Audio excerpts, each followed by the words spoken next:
करें। सल्लल्लाहु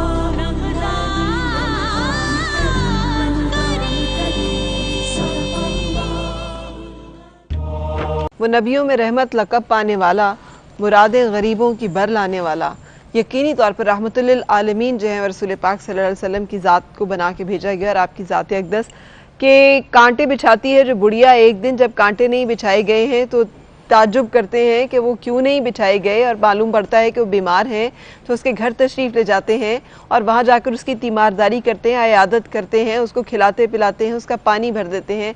सो ये उसवा जो है रसूल पाक सल्लल्लाहु अलैहि वसल्लम का ही है जिस पर अल्लाह ताला हम सबको चलने की तौफीक दे।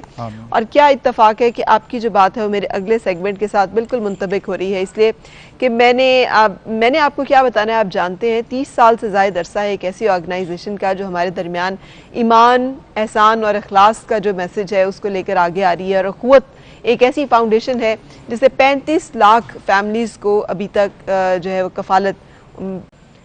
सो जनाब मैंने इसमें एक गलती कर दी, मैंने आपको 35 लाख फैमिलीज़ बताई और जो डॉक्यूमेंट्री में बता रही है उसके मुताबिक 40 लाख ऐसे ख़ानदान हैं जो कि अब तक फैज़याब हो चुके हैं अख़ुवत के बिला सूद कर्ज़ों से।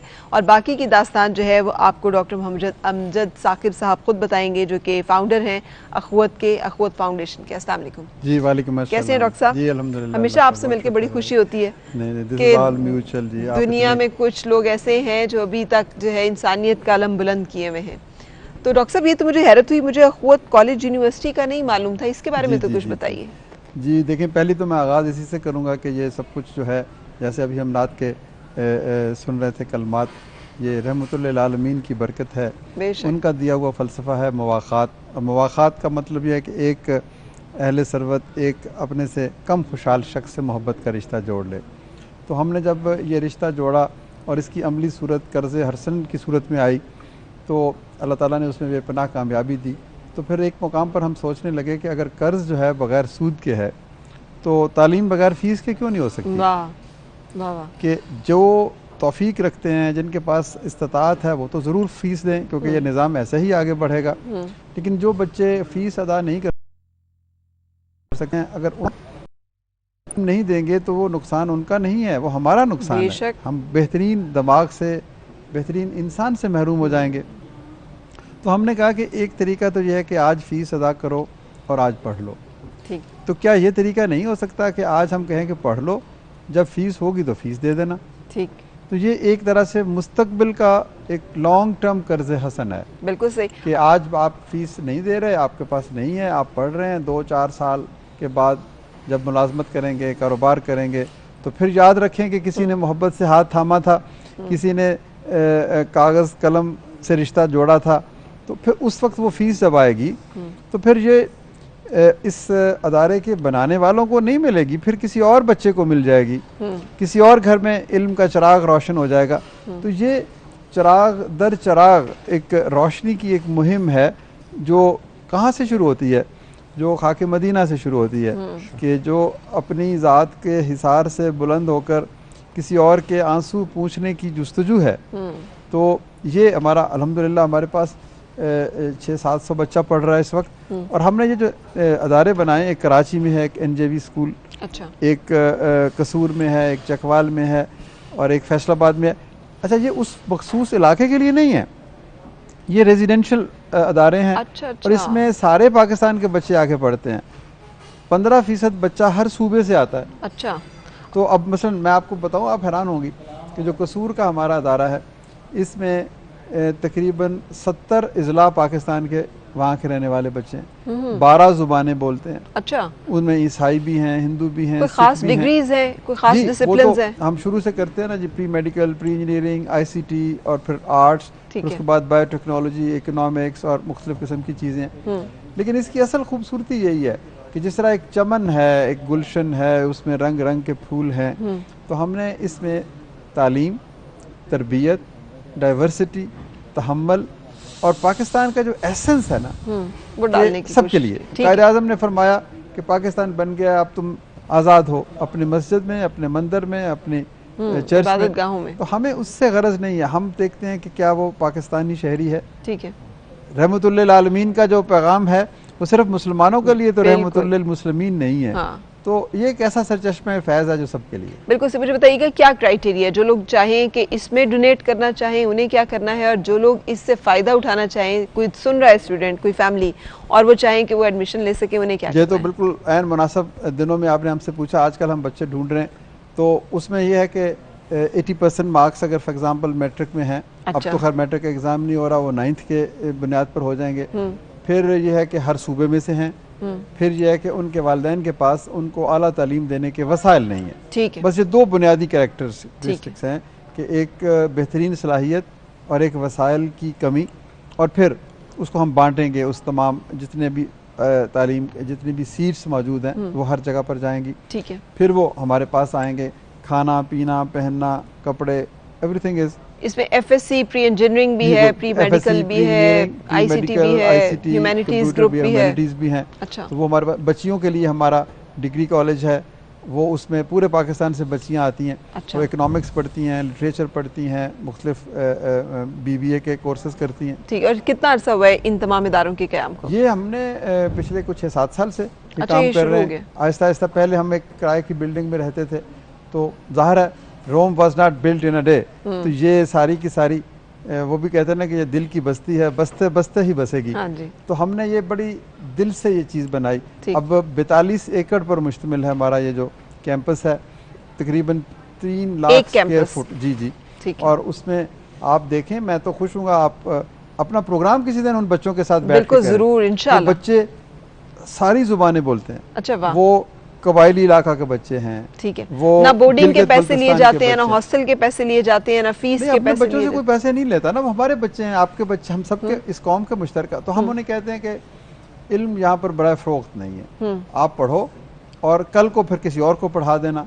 तो ये एक कड़ी दर कड़ी आगे चलती है। यूरोप में ये तरीका जरूर है कि गवर्नमेंट से लोन लिए जाते हैं, लेकिन वो सूद के साथ आप लौटाते हैं। तो आपने तो बिला सूद कर दिए, और फिर आपने इसको बड़ा कन्वीनियंट कर दिया। अच्छा, माशाल्लाह।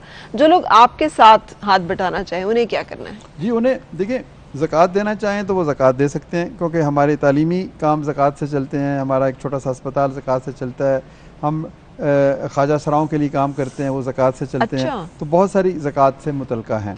फिर उसके बाद कोई सदकात देता है तो वो उसके लिए हम कर्ज़ हसन में आप ले आते हैं। कुछ लोग कर्ज़ हसन में भी ज़कात देना चाहते हैं, ये उनकी अपनी चॉइस है। ठीक है, तो हम उनको अपने पूरे बताते हैं कि हम कौन कौन सा काम करते हैं और कहाँ कहाँ पर आपके इस पैसे को दुरुस्त इस्तेमाल किया जा सकता है, ताकि आपको खुशी हो और वो दीनी एतबार से भी दुरुस्त इस्तेमाल हो। तो हर तरह के प्रोग्राम्स हैं अल्हम्दुलिल्लाह। तो उसमें ज़कात भी लगती है, फितराना भी लगता है।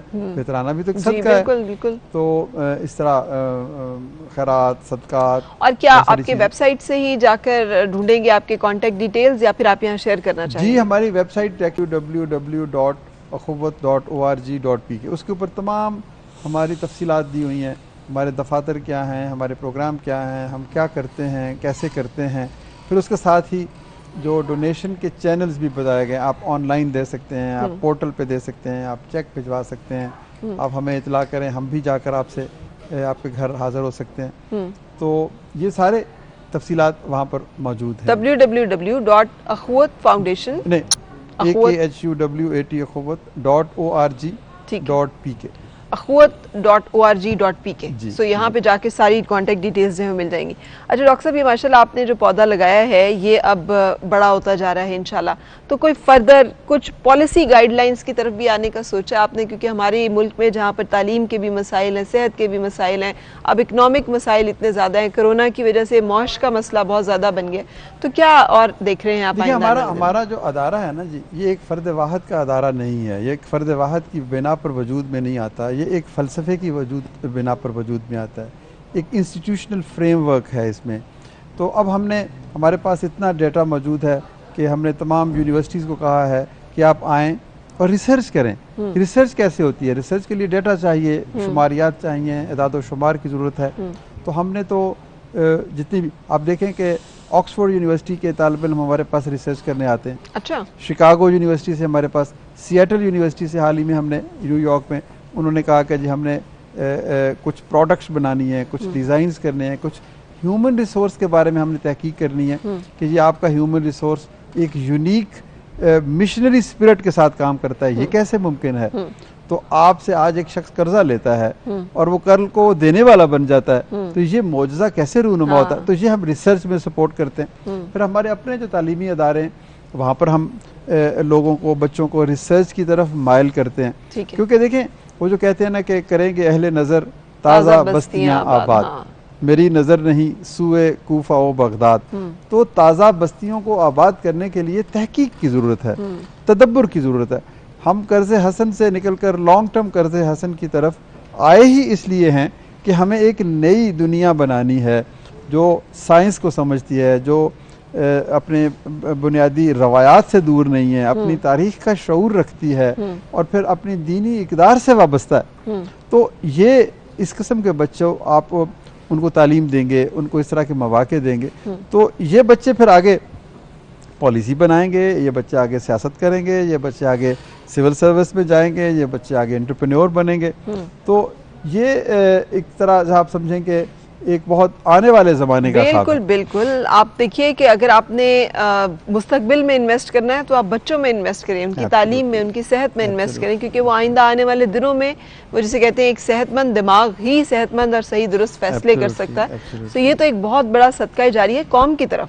तो क्या अख़ुवत फाउंडेशन जो है जो इस सिलसिले को लेकर चले, अगर कि ऐसे बच्चों को जिनकी तालीम का सिलसिला सिर्फ इस वजह से रुक जाता है कि वसाइल नहीं है, तो अगर कोई अफोर्ड स्पॉन्सर करना चाहे तो क्या एक स्टूडेंट को भी कर सकता है? जी बिल्कुल बिल्कुल, क्यों नहीं कर सकता। एक बच्चा, एक शख्स है जिसके बच्चे 2 या 3 बच्चे हैं और उनको वो 50-50 हज़ार रुपये महीने की फीस देते हैं, तो वो उन 2 बच्चों की समझें कि नेमुल बदल के तौर पर एक और बच्चे को भी चुन ले, इस मुआशरे का और बच्चा भी तो उसी का बच्चा है।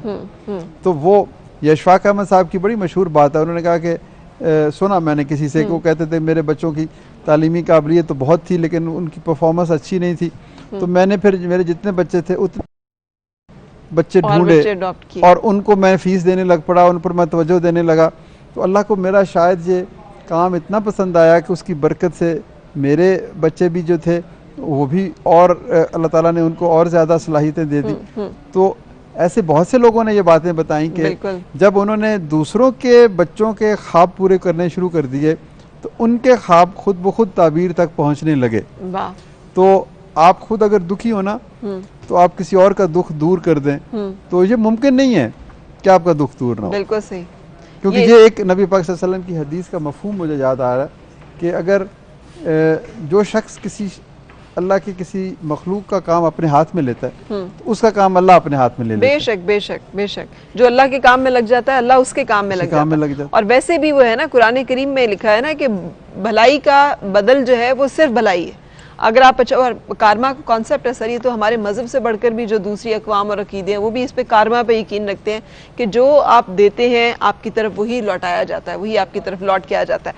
सो अख़ुवत फाउंडेशन एक ऐसा इदारा है जहाँ पर हॉस्पिटल भी चलाया जा रहा है, जहाँ बच्चों को मुफ्त तालीम भी दी जा रही है, जहाँ बेवाओं को और ऐसे ख़ानदानों को जिन्हें कफ़ालत की ज़रूरत है बिला सूद कर्ज़े दिए जाते हैं ताकि वो अपनी ज़िंदगी का, अपने कारोबार का आगाज़ कर सकें। वो आगे बहुत सारे लोगों को फिर अपने एम्प्लॉय करते हैं और वो कर्ज़े जो हैं वो लौटा देते हैं। ये एक ऐसी सक्सेस स्टोरी है जो पाकिस्तान के मुआशरे की भी एक बड़ी रोशन मिसाल है कि यहाँ के लोग भी ईमानदार हैं, काबिल एतमाद हैं, और वो लोग अगर उनकी मदद की जाए जिनको आपकी मदद की ज़रूरत है। कि अख़ुवत फाउंडेशन में अगर आप कंट्रीब्यूट करना चाहें तो www.akhuwat.org.pk यहाँ पे आप जा सकते हैं और आप सर्च कर सकते हैं, और जहाँ भी जो भी आपको प्रोग्राम इनका अच्छा लगे उसमें आप जनरसली डोनेट कर सकते हैं।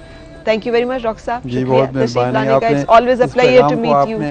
आगे बढ़ाने की ये खुशबू है मुलाकात की, जितनी फैलेगी ये दुनिया उतनी खूबसूरत हो जाएगी। जी आमीन। अल्लाह ताला हर एक के लिए ज़िंदगी आसान फरमाए। एक ब्रेक के लिए हमें रुकना है और ब्रेक के बाद फिर आपको खुशामदीद कहेंगे A+ की रमज़ान ट्रांसमिशन रमज़ान करीम में। रमज़ान करीम, रमज़ान करीम, सल्लल्लाहु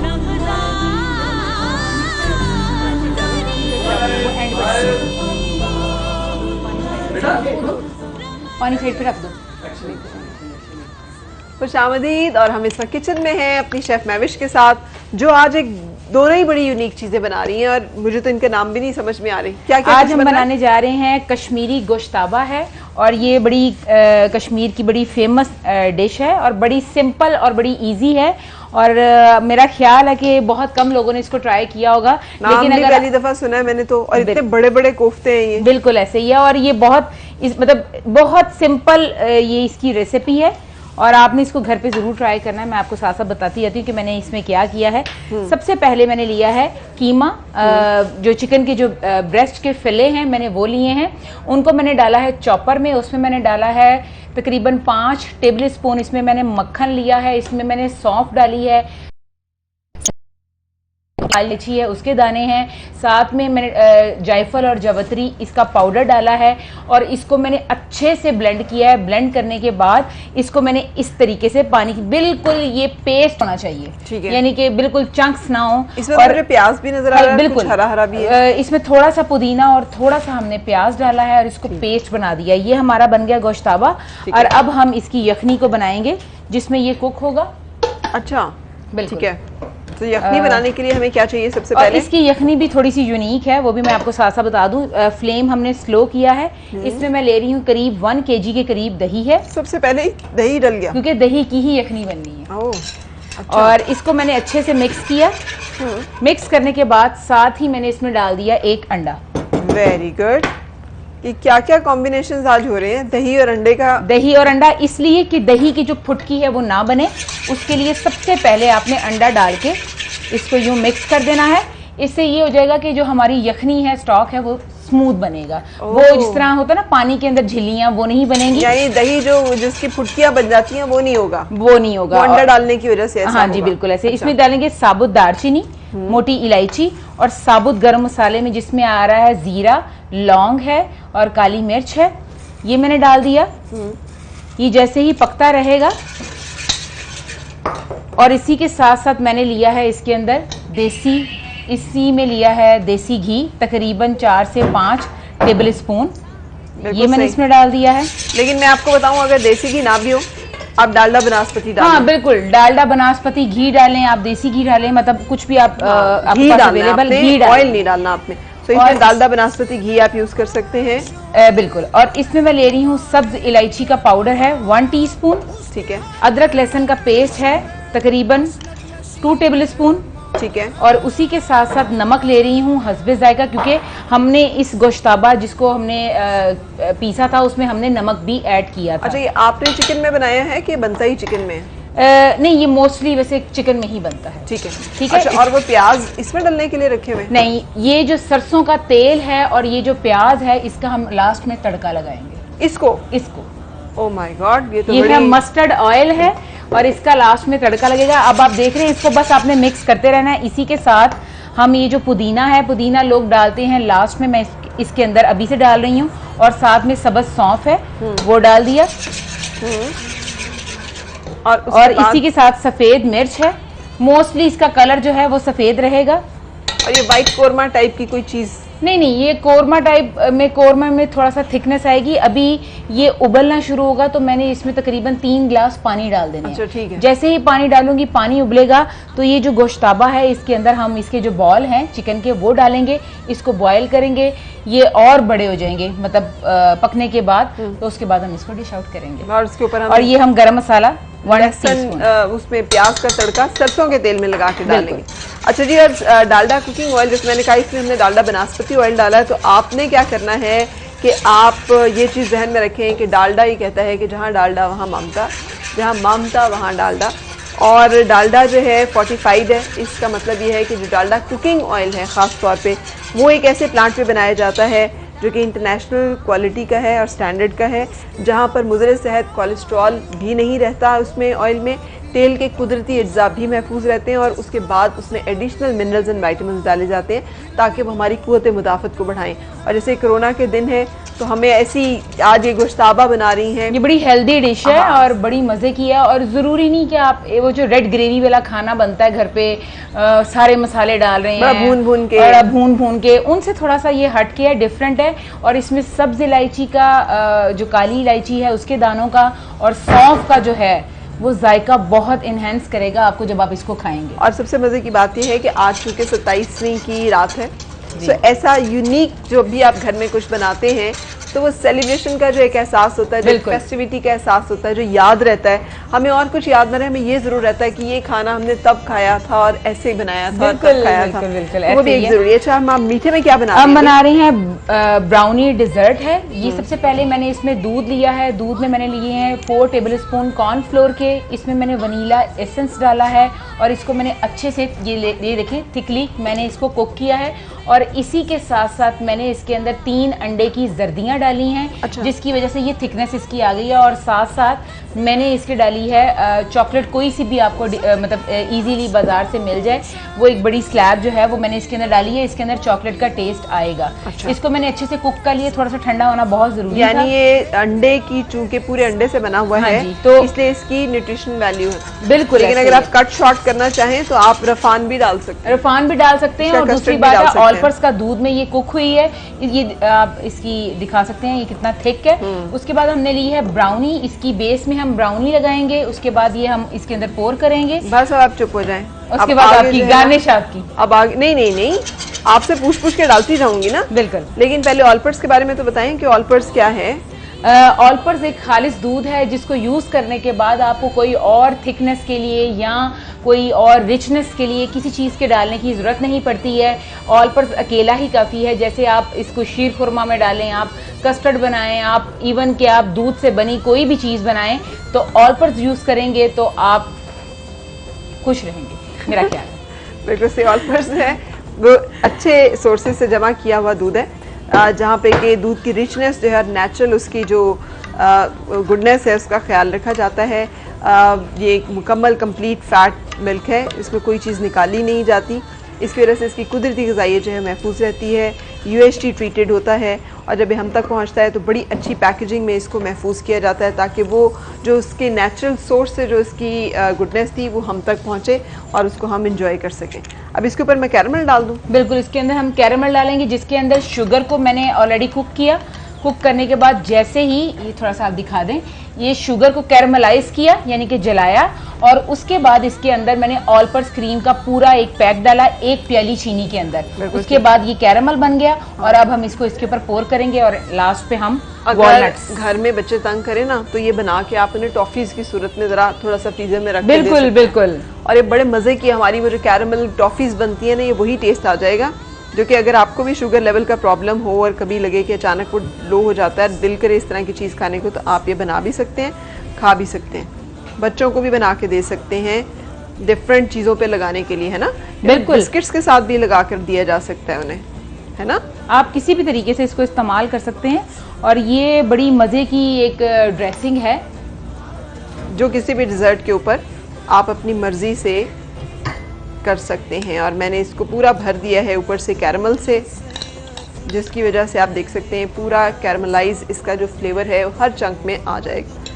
ये इसमें गरम गरम निकाला हुआ, इतना गरम है ये डोंगा। बिल्कुल, ये अभी अभी मैंने कुक किया है, इसे मुश्किल है। अच्छा, इसे डार्क ब्राउन कर लेना है चीनी को? बिल्कुल, चीनी को हमने प्लेन जो पैन है उसके अंदर हमने पकाना है, कुछ नहीं डालना, सिर्फ डायरेक्ट चीनी डालनी है, अच्छे से कुक करना है। कुक करने के बाद ऑटोमेटिकली जो चीनी है वो मेल्ट होना शुरू हो जाएगी, मेल्ट होगी, उसका कलर चेंज हो जाएगा, कैरमलाइज हो जाएगा। उसके बाद हमने 1 पैक ऑलपर्स की रिच जो हमारे पास क्रीम है हमने वो डाल दिया, तो हमारा ये तो इसमें आप देखिए हमारे पास ऑलपर्स का दूध भी आ गया और ऑलपर्स की क्रीम भी आ गई, और उसके साथ साथ जो इन्होंने कस्टर्ड बनाया है उसमें अंडे भी डाले हैं, अंडों से बनाया है वो। आप उसको अगर चाहें कन्वीनियंस के साथ तो आप रफान से बना सकते हैं क्योंकि उसमें सेलिब्रेशन का जरा एहसास होता है रफान। और ईद भी आ रही है तो ईद के लिए करीब करीब है, तो ईद पे ये डिजर्ट आप जरूर ट्राई करें। ये देखिए मैंने जो दही के अंदर गोश्ताबा जो मैंने चिकन का बनाया था वो सारा मैंने इसके अंदर ऐड कर दिया है। वाह। और इसमें साइड से भी देखें ना तो 3 इसके फ्लेवर कलर्स आ रहे होंगे, कलर्स आ रहे हैं। और अगर आपके पास चॉकलेट्स और भी हैं तो आप उन चॉकलेट्स को भी मेल्ट करके इसके ऊपर डाल सकते हैं और लगा सकते हैं। वाह जी वाह, आज हमारी तो आपने बड़े मजे की। अपने जैसे रात को जागने का प्लान होगा बहुत और जागना चाहिए, हमें इबादत करनी चाहिए, तो ऐसी कोई चीज पड़ी हो ना और जब आपको नींद आने लगे और आप थोड़ा सा लो होने लगे और आप एक्स्ट्रा शुगरी कोई चीज खा लें तो एकदम से आप चार्ज हो जाते हैं। बिल्कुल बाज़ औक़ात हमने ना 18-18 घंटे रिकॉर्डिंग्स का काम करना होता है, तो मेरा तो ये बहुत बड़ा टिप है कि मैं शुगर का जो कंटेंट है वो हाई रख कर देती हूँ उस वक्त। यानी आप कोई भी मीठी चीज़ जो कि आपको अच्छी लगती है, जो आप खा सकते हैं, वो ज़्यादा खाएं उस वक्त। उससे ये होता है कि आपकी एनर्जी लेवल ज्यादा आ जाता है और उसके बाद प्रॉपर्ली आप काम कर सकते हैं। और आपने ये देखा, ये जो गोश्ताबा है इसके अंदर कुक हो रहा है, ये तकरीबन 5-10 मिनट और कुक होगा। उसके बाद मैं तकरीबन इसमें 2 से 3 गिलास पानी डालूंगी, फिर वो मजीद आधा घंटा पकेगा। पकने के बाद वो पानी का हम इंतजार नहीं ना करते, हम पानी डाल लेते हैं, 2 से 3 गिलास पानी डाल देते हैं और वो डालकर और फिर हम इसे पका लेंगे। ये मुझे ऐसे भी लग रहा है जैसे वो कड़ी पकौड़े हमारे बनते हैं ना, बिल्कुल ये ऑलमोस्ट इसी तरह से ही बनते हैं कि दही की वो कड़ी बनती है और उसमें, लेकिन इसमें चूंकि आपने अंडा डाला है दही। बिल्कुल, अंडा इसलिए डाला कि वो जो चंक्स हैं, वो जो इसकी जो फुटकी बनती है वो नहीं बनेगी। अभी मैंने इसमें तकरीबन पानी ये डाल दिया है। जैसे ही ये कुक होके थोड़ा सा और कम हो जाएगा पानी, यानी कि 1 गिलास पानी हमारा ड्राई हो जाएगा, जो हमारा जो इसमें मीट डला है वो कुक हो जाएगा, तो मैं ये सरसों का जो तेल है उसके अंदर मैं प्याज को करूंगी अच्छा सा गोल्डन फ्राई और उसके बाद इसका तड़का लगा के और वो सरसों का तेल समेत डाल देंगे। हाँ जी, तेल समेत डालेंगे। आपको पता है खाने के अंदर मस्टर्ड ऑयल बहुत मजे का लगता है। बहुत मजे का लगता है। आपने और स्पेशली आपने सुना होगा कि कुछ जगहों की जो मछली है वो बड़ी फेमस होती है, तो वो मछली को फ्राई ही मस्टर्ड ऑयल में करते हैं। और अगर आप कभी ट्राई करना चाहें बड़ा कमाल किस्म का नाश्ता, तो जो तेल डाला होता है ना अचार में सरसों का, उसके साथ आप पराठा बना के देखें तो कितना अचारी पराठा वो बात की है, मैंने रात को बनाया है। बनाया? बिल्कुल, इतना अचारी पराठा बनता है और उसके साथ आप कॉफी या चाय का कप लें और एंजॉय करें बारिश को या बहुत। और सहरी में कर सकते हैं। और मैंने सीरियसली सहरी में मैंने अचार का जो ऑयल था उसी से ही पराठा बनाया। सो ये हमारे घर में चूंकि बहुत बनता है और बड़े शौक से खाया जाता है। मेरी वो सोचे भी ना खड़े रह सारे पहलू है ना, एक गांव से ताल्लुक है और साथ इसके लस्सी बना ले अगर आप, तो और भी ज्यादा उसका मजा आता है, आपको खाने का लुत्फ आएगा। ब्रेक ले लूं मैं? हाँ जी बिल्कुल। और ब्रेक के बाद होगी फिर आपसे मुलाकात। Stay with us.